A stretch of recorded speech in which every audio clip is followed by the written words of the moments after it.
Stop doing guesswork. Do a thorough physical exam instead. Learn the basics of inspection, palpation, percussion, and auscultation. First up, inspection. This is all about what you see.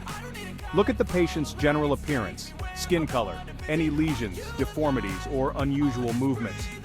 For example, does the patient have a rash, swelling, or an abnormal gait?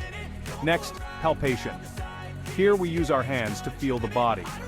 Gently press to assess texture, size, and location of structures.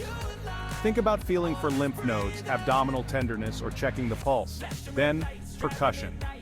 This involves tapping on the body to assess density. Strike with your fingers and listen. Are you hearing air, fluid, or solid material?